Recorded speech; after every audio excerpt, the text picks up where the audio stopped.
Sounds good. Yeah, I did a little bit of mixing on this version, but I had to bring it in the other. Okay, so we're at my studio right now.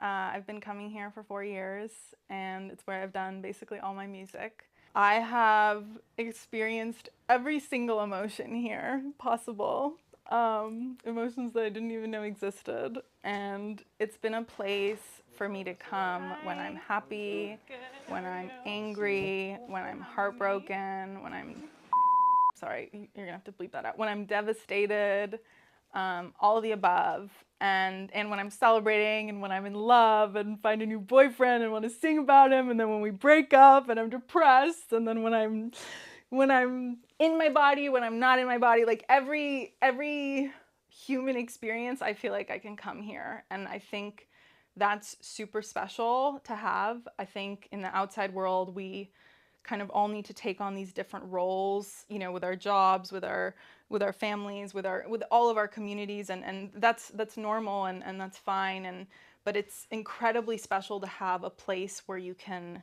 bring everything and every aspect of yourself. So we have a session today, 4-hour session. So I've got a couple of songs ready. So I have a little ritual every time I get here. I have my basket. And I've learned over time that it can be very helpful to have very specific things during your session. So I like to be really cozy, so I always bring this blanket with me. And this kind of becomes like my little throne. So after I do like a couple takes or I finish the song and I'm really tired, I'll like sit here and just decompress, and it's nice to have a little blanket. I also always bring snacks, some peanuts. And then I bring a couple other essentials I can show you. I always have my candle here, and I like to make just like a little altar. So I usually bring like different crystals and kind of whatever I want to bring, whatever like feels supportive for me. So different crystals, I like to have things that are just like visually appealing.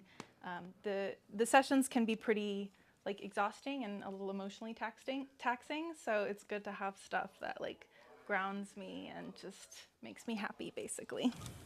You know, all the sessions are different, and I think that's another really special thing about music and about art in general is there's so many layers of what's happening. It's not just in the song you're creating, it's in how you're feeling when you come in, it's in your dynamic with your engineer, it's, you know, it's in everything. Like what goes into the music is like it's energy, so everything comes into play, and that's really beautiful, and that's also kind of stressful, and it's actually, for that reason, it's been a great way for me to practice letting go of control. So again, kind of a meditative practice, something I struggle with. I like to control everything in my day-to-day life. So here, it's been a way for me to practice like trusting the process, trusting other people to guide me and hold me through the artistic process. And so yeah, it's been a place of incredible growth and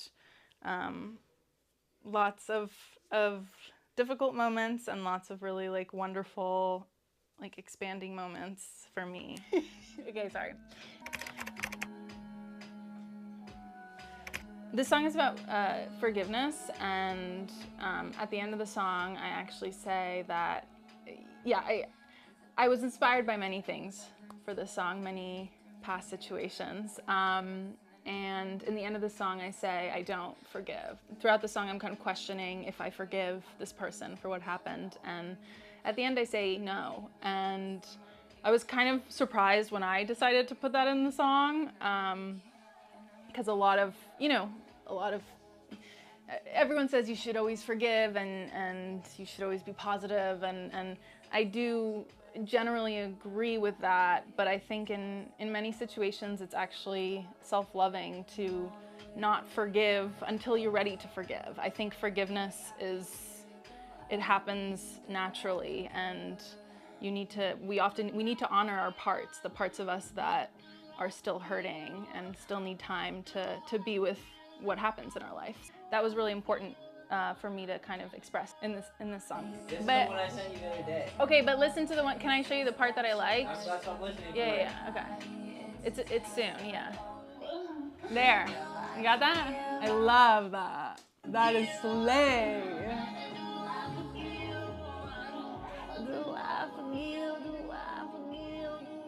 Forgiveness is a process. Grief is a process.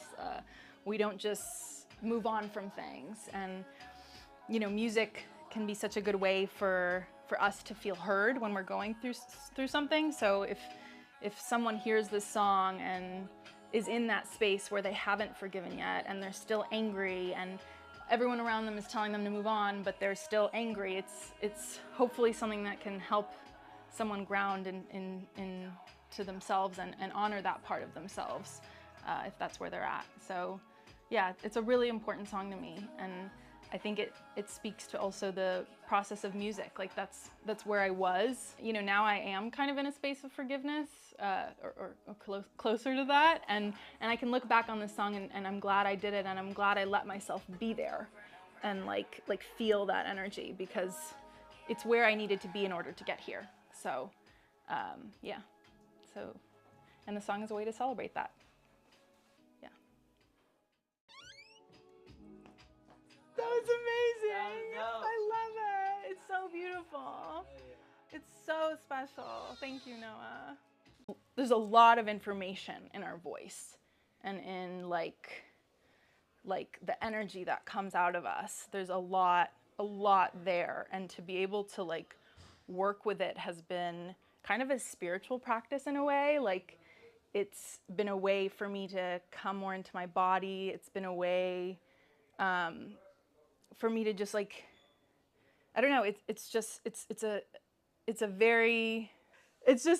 there's so many elements to it. It's so much more than just like writing a song and putting it out and doing like a goofy, yeah, it's magic. It's magic.